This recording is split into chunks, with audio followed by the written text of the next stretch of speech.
holding these meetings every day until we fix this problem, and committees definitely should. Dr. Moffitt, I appreciate your comments. I don't disagree at all with you about naming the price first. In a former life, we built a building in my county. They put a $35 million price tag on it, and you guess how much it cost? Right at $35 million. So I agree with you. Dr. Harris, what I heard you saying in a more eloquent way is that for the first time in a long time, President Obama was being honest about what the cost is and that these things belong in the budget. And no different than the war in Iraq and Afghanistan ought to be in the budget, and people ought to know.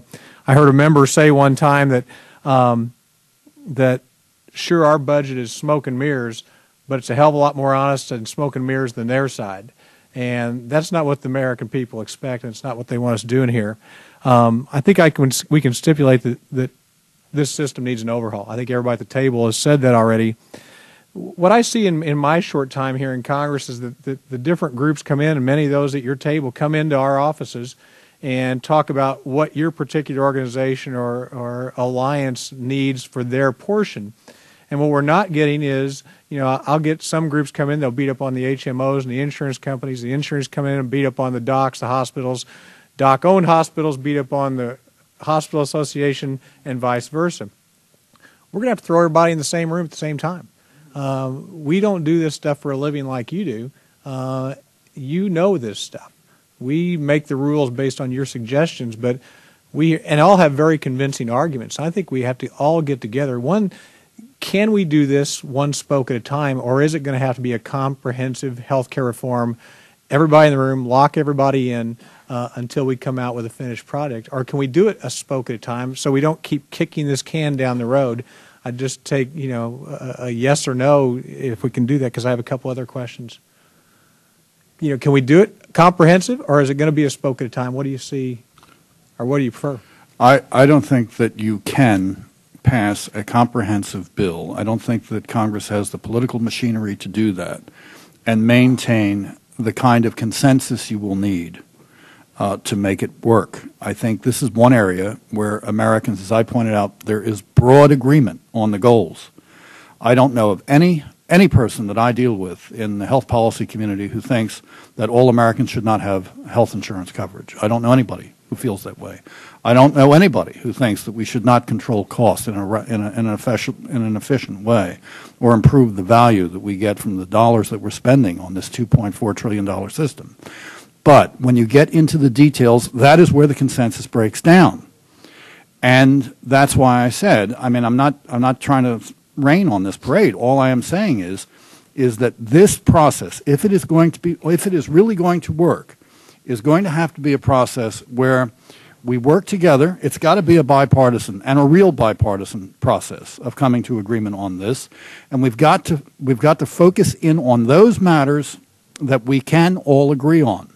There are two areas where I don't think there's a debate. Two. One is low-income people who do not have access to health insurance, access to private health insurance, ought to get some direct assistance in doing that. That is one clear area where I think Republicans and Democrats agree. The other thing to remember is that the United States is a country of 300 million people in all these different states where the health care systems actually differ a great deal.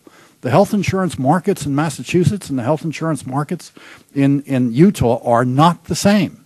And we have to recognize, therefore, that we're dealing with a very diverse thing. It's not one single system. So we have to be careful. I think we have to go discreetly, and I think we have to debate every provision. I don't think this is not to slow things up. It's just to make sure that we understand what we are doing, because this is an area where the law of unintended consequences can go berserk. Mr. Hannon? Congressman, I would say in a simple answer, yes, I agree with you that we do need to get together. And in fact, there is a group meeting together of all of the players here at the table and well beyond in an effort to bring health for life to this community. The AHA is a member of that, as are the other members who are here at this panel and many more who are coming together to fix this issue. We do believe in the health care reform, and it's important. Dr. Harris, you had...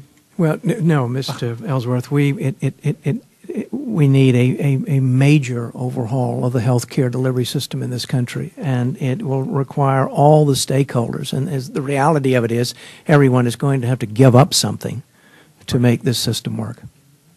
Okay, 10 seconds. Thank you. Sure.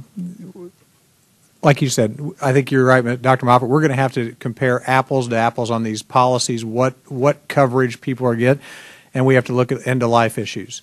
What's the percentage? Is it 68% I've heard in the last 2 weeks of life?